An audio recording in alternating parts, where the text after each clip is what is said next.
ফ্রেন্ডদের মধ্যে কথা কাটাকাটি হয়েছে, সো অবভিয়াসলি আমি তো তার ভালোই চাবো। মুচলিকা করা হয়েছে, করানো হওয়ার পরে ওইটা অভিযোগটা উইথড্র করা হয়েছে। আপনার সঙ্গে তাসকিনের মানে যে সমস্যাটাই হোক না কেন সেটা ম্যাচিওর হয়ে গেছে, ভালো কথা, ভালো শুনে ভালোই লাগলো।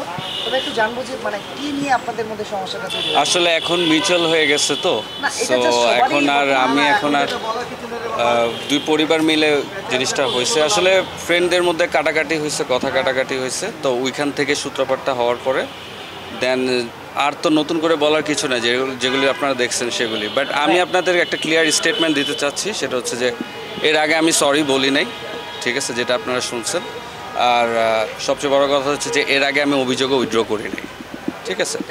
এটা আজকে আমরা পারিবারিকভাবে মিলে ওটা সমাধান করা, তাসকিনের চাচা তাসকিনের কি এমন মনে হলো যে বা কি এমন ঘটলো যে আপনার কাছে মনে হলো যে না আপনি অভিযোগটা উইথড্র করতে চাচ্ছেন?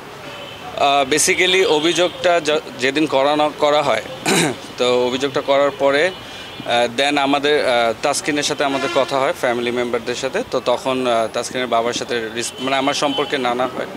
তো দেন উনি বলে যে মানে 48 ঘন্টা আমরা একটা মীমাংসার মানে একটা টাইম ফিক্স করা হয়। তো ওরা চাইছিল, তারপর আমাদের পরিবার থেকে বসা হয়। তা আজকে ওইটাই মানে ঘটনাটা তাহলে পরিবারের মধ্যে সমাধান করে যেত আর কি, যেহেতু এটা এত দূর চলে আসলো কেন? যদি সমাধান করা যেত পরিবারের মধ্যে তখনই হতো। হয়নি, কারণটা কি? হয়নি, তখন সিচুয়েশন ছিল না।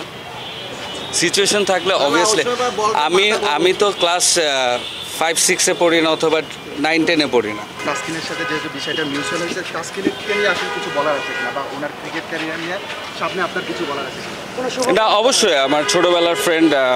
এখন টু বি অনেস্ট তার সামনে অনেক কিছু দেওয়ার আছে বাংলাদেশ টিমের জন্য। তো অবভিয়াসলি আমি গুড লাকই তো বলবো, কারণ অ্যাজ এ প্লেয়ার হিসেবে আমি এখন তাকে চিনি, তাসকিন আহমেদ। সো অবভিয়াসলি আমি তো তার ভালোই চাবো দেশের জন্য। এই ব্যাপারটা নিয়ে আমি একটু ট্রমাটাইজড, ঠিক আছে। লাস্ট যে ইনসিডেন্টটা হয়েছে, যে 2-3 দিনের ইটা ছিল, এখান থেকে আমি একটু ট্রমাটাইজড। সো আমি এই ব্যাপারটা নিয়ে এখন জাস্ট আমাকে একটু সময় দিতে হবে।